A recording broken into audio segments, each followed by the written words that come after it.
Hi, thanks for joining me on Wilderness with Amani. I'm back out at Stampede Reservoir. I say back out at Stampede Reservoir because I came here a few weeks ago for Wilderness with Amani on Patreon, and I fished for about 4 hours, didn't get any bites, so I pulled the ripcord, bailed out of this situation, and went down and caught some nice browns in the truckee to save the day. But I'm not doing that today because I found a pretty good spot that I want to really give a chance to, and I'm willing to sit here all day if that's what it takes. And I just drove past the dam turnoff, up the road a bit, and I'm going to hike down through the forest. And there's a nice spot there. There weren't any snags, and it had a wide range of depths. So I can move my stuff in and out, and I can fish different depths. So I got my full lounging package on here. I got a couple sandwiches. I got my bag for layers to be stored in and hiked out, but I use that as a pillow. And I got my tarp to lay out on the wet ground so I don't get soaked when I try to take a nap. I was going to come here yesterday, but it snowed. I woke up in 10 miles north of Reno where I live, where it's a little higher, and it was snowing yesterday morning, and I wasn't going to come out here. I'm done with snow falling from the sky. It's mid-May. I'm not going to battle that monster in the mountains anymore until next winter. So let's go hike in there and see if we can catch a fish today when it's not snowing. Chilly, but not snowing. Let's go. So I usually just fish by the dam when I'm fishing Stampede because it's just easy to drive up there and walk down. You can see where you're going. When I went down here, I had no idea. Sometimes when you go a long distance to find some shoreline, it can be a total bust. But this occasion, it was good. So here's my spot. It's damp and cold out here. And I usually fish over by the dam like I was saying. So I'm pretty far from that, but I got good exposure to the main lake. And then this goes down into this finger, which goes to wherever. I have no idea. I've barely driven around this place that much. If you go to my Lakes and Reservoirs fishing playlist, I have a video where I was at a boat ramp way back there, and there was a big school of kokanee salmon swimming around, and I put on a jig and was just catching one of those after another. And I didn't keep any and eat them, which I regret, because I've never tried them. So let me get set up here. I got pretty good terrain to get my rod holders in the water, get a really good secure set, and then I got this nice soft ground over here where I can put out my tarp because it's all wet and get a pretty good nap in today. So I'm all set up. Got my power bait, my inflated crawlers. If you want to see exactly how I rig up, go to my fishing tips playlist. Rig it up for reservoir trout. Should give you the idea of what I'm doing. And I've got my night crawler in at about a 10 count, really close to shore. From the time my sinker hits the surface to the time it hits the bottom. My power bait, I got it at about a 20 count. So I'm going to move my stuff in and out. You know, when I do a 20 count, a 10 count, the size weights I use are different. Today I'm using 1/4 ounce sinkers because I'm just fishing close in a reservoir. Lake Tahoe, I use 1/2 ounce sinkers, so it's relative to the weight. And I mainly do the countdown system so that I can see if I get a bite how deep the fish are when it happens. This time of year when the water's really cold, fish can be anywhere. They can be just beyond where you can see. So Stampede's one of those lakes that has good fish in it, but sometimes you can wait all day for a bite. And the last time I fished here, I have a clip on my Lakes and Reservoirs fishing playlist. I got about a 20 plus inch Lahontan over by the dam, but I fished all day, and then like at 3 in the afternoon, I just got one big hit, and it was that fish. That's the only bite I got all day. So I'm hoping for a little bit easier time today than that. I want some early action to justify me waking up at 4:30 this morning to get out here early. So it's cold, it's bone chilly cold, it's damp, you can see that fog and mist on the water. But let's just see if we can get something today. Something just hit my night crawler. It was a pretty good sized tug. I don't know. The fish here tend to be a little on the skittish side. He hit it. I mean, that was definitely a strike. I mean, that's a delicious night crawler. What, you don't want to eat a night crawler? Come on. All right, something's hitting the crawler again. I don't know if it's the same fish, but it's a fish. There he goes. He's tugging it. Oh, crap. I got a double header going.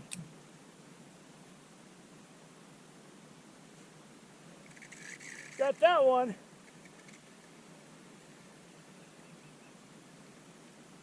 It is a little rainbow. No, it's not even a rainbow. It's some kind of a squaw fish or something. That's no good. I was getting a bite on my power bait, but I don't know what happened there. River otters swimming right there looking at me. That's not helping the situation, I'm sure. There he goes, they're just sinking down. I got that hit, I thought I was waiting for that big line strip first run, and it was just wah, wah, wah, wah. It was just that little dude, and then something was hitting my power bait, but it went away. Something hit my night crawler. I'm getting a lot of hits, and they're just dropping it. So I got my line really loose, and I just saw something just went boom, boom. And then it just went. And I'm getting the idea that maybe these are some bigger fish, so they're just really cautious. Cool, check out that float plane. I don't know where that float plane came from. He's been practicing landing all day, but he was going over in the other part of the lake. So hopefully he takes off and we can get a picture of him, glimpse of him. Here he goes. He's launching. He's launching.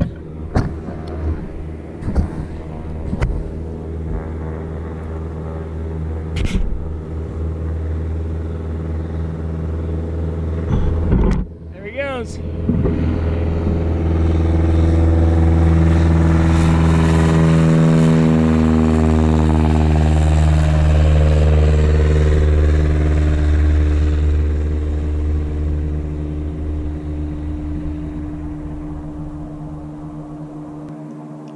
That's pretty cool. Sun's on my power bait. There he is. Good, feels like a good fish. I was just dozing off. Heard my bell. Bell tolled. Sun's coming out. Feels good because it was cold. This is good. It feels like a good fish. Man, I've been waiting to eat some fish. Ooh. Yeah.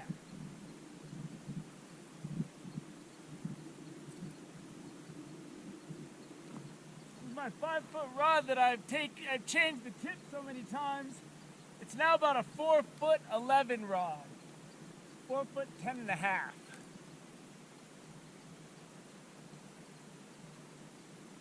I've been here since 7:30. It's 11:30 now.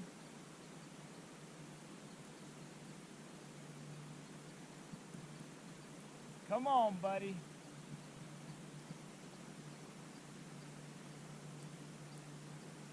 This is just Stampede Reservoir soaking bait.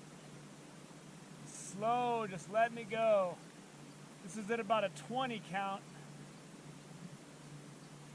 It's a good rainbow. I think it's a rainbow. If it's a rainbow, I'm gonna be eating some fish, man.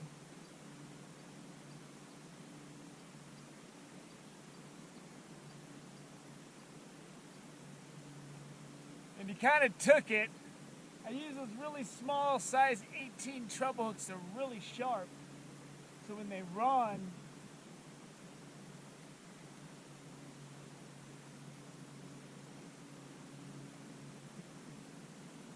what is that? I think it's a brown.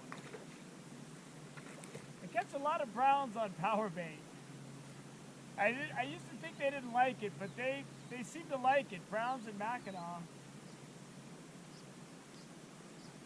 But if he swallowed it, I'm eating him. If it's in the corner of his mouth, we'll decide. We'll let the court decide.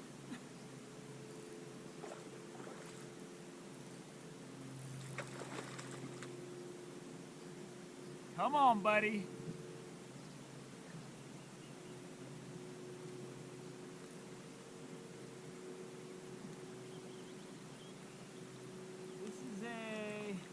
This is a Lahontan.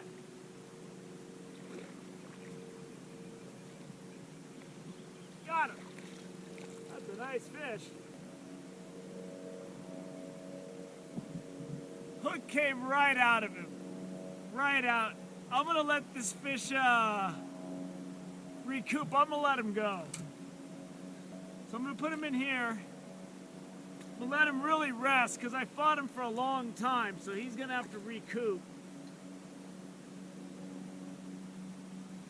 But I want to show him to you before I let him go. I want to eat fish, but when this guy just had it and I could get it right out of his mouth like that, you know, it's gonna let him really rest because I fought this fish for a long time on this light tackle. And there's the little tiny size 18 hook I use. And you know, if you want to let fish go when you're fishing power bait, size 18 hooks are good way to go. This is a really cool looking trout. I hope I can get him to sit still, but I'm gonna let him rest for a bit. We'll see.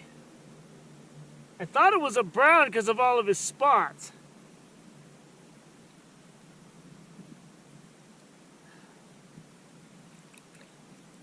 This would have been at least 2 really big meals. This is about a, say, 19-inch fish.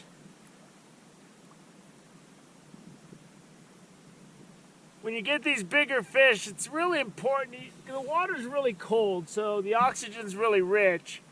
But it's really important to let these fish really rest in the net before you let them go, because these big fish, you know, they'll go out there and then they'll just go belly up on you. All right, it looks like he's about ready, so I'm going to show him to you really quick. Get my hands good and wet. I didn't have this fish hooked at all, barely. There he is. It's a beautiful Lahontan cutthroat. Look at his spots. Beautiful fish. Let's get him back in. There he goes. Man, what a cool view. The clouds. So I'm just gonna call it a day. It's only 1 o'clock, but it's supposed to get really windy up here soon, like within the hour. It's gonna get like 10-mile-an-hour wind with 15-mile-an-hour gusts. And I already got a nice fish in the net. I kind of wish I kept it, but man, when it opened its mouth and I could see the hook was just inside, like in the roof of its mouth, I wasn't gonna keep that fish. That fish, I put it back in. It's really cool, beautiful looking Lahontan cutthroat. Had its orange slits under its gills and the cool spots on it. And that fish is going to be over 20 inches by next year. So I say put him back in, let someone else catch him down the line. That's my motto. I was going to stay here until 6. I had made the oath, but I didn't have to fulfill any oaths today. I got multiple hits where like my line, I let my line go really loose and I'd watch it tighten up and they'd tug on it, just drop it. And I'm thinking those were just bigger fish like that just are really skittish and really, you know, they feel anything, they just drop it. But that's cool. That's kind of how Stampede Reservoir is. It can be slow sometimes, and you just get that one hit. When you get that one chance, you just got to fight the fish, be patient, get it in the net, and you're good to go. So that was fantastic. Got my fish in the net, and got to fight it on my ultralight. That's even better. Thanks for joining me on Wilderness with Amani on this beautiful day at Stampede Reservoir. Until next time.